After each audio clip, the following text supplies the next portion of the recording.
Well, it's back to school on Monday for hundreds of thousands of South Australian kids, and for mums and dads it also means having to be super organised with everything, from what they have to wear to what goes in their lunch boxes. These days supermarket aisles are full of enticing treats and snacks aimed squarely at kids. Susan Kubor sought out Adelaide dietitian Caron Milham to take a look at what to buy and what to be wary of.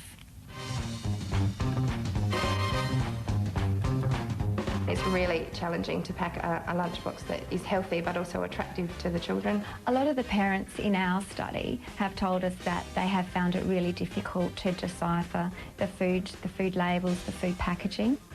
It's back to school time again, and don't the food manufacturers know it? Those with nutrient claims which jump out at us at eye level are often the determinators as to what we buy.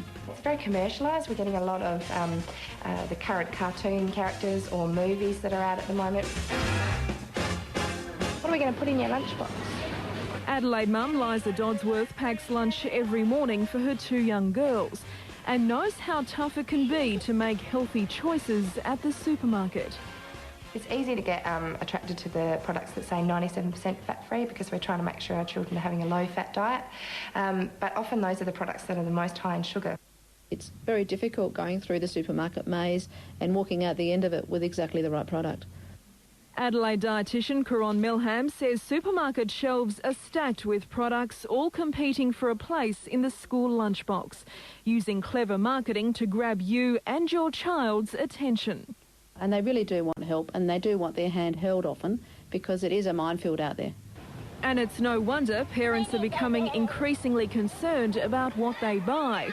Alarmingly, 1 in 4 Aussie kids are now either overweight or obese, thanks in part to what they eat. A lot of people are wanting to do the right thing by their children. They're wanting to eat healthier. Food manufacturers have picked up on this, and they're producing products often with nutrient claims that they know will entice the buyer. But while we often think we're buying healthy snacks, Caron says that many of the popular pre-packaged foods have little nutritional value, and you'll be surprised by some of the ones she uncovered. You've got to look at the fine print, as the real truth is on the side of the packet. We randomly selected some of the most popular lunchbox snacks, everything from muesli and muffin bars to pull-apart snacks and juices. We asked Caron to assess them and give us her view about their overall nutritional value, including protein, fat and in particular saturated fat and sugar content. A lot of products are actually up at 30% sugar, 15-20% fat. And the results? Well, these are the products that Caron says are okay to give only as an occasional indulgence. The big surprise here is some of the yogurt top muesli bars, including this one by Uncle Toby's. Well, a lot of people would assume they would be healthy because they're covered in yogurt, they've got apricots in them, and they're a muesli bar containing muesli, which most people think are healthy. But when you look at the fine print, you'll see that there's 30% sugar and 13% fat, which is quite high, a lot higher than dietitians recommend. Kellogg's LCM bars are a big favourite with the kids, but a third of the product is sugar. And the popular IXL fruit bars, well, over 50% of each one is, you guessed it, sugar. There is so many muesli bars on the market, and breakfast bars and fruit bars and muffin bars, that it gets so confusing when you're looking down aisles and aisles, and we only have so much time in the supermarket. The products that performed better included Uncle Toby's roll-ups, SPC pears in raspberry flavoured jelly and Sanitarium Fruity Bix bars. And then there were the rest. Quite good, quite portable, easy and quick and fun to include.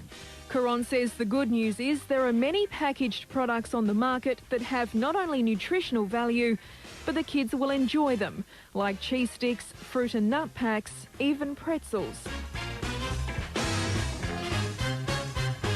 Crackers and protein-based dips or fillers like cheese or peanut butter and Vegemite, also little containers of fruit. The food that children are eating at school can provide up to 30% of their daily energy intake, so it really is important that we're getting the mix right.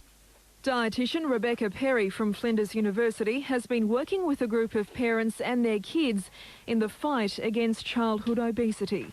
She says the lunchbox plays an important role in the battle to curb this growing epidemic.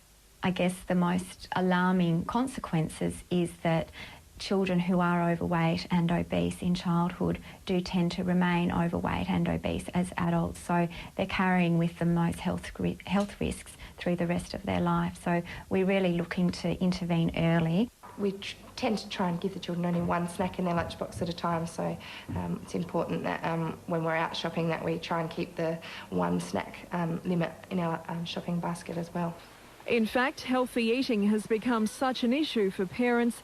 Food giant Uncle Toby's has announced it's removing one of its products from the shelves and changing the ingredients of another because they fail to meet the nutritional criteria of a New South Wales study. I guess there's a social commitment to be able to be providing products that are healthy and do meet the claims that they're making, but providing parents with some knowledge around how to make those choices themselves, I think, is really important too.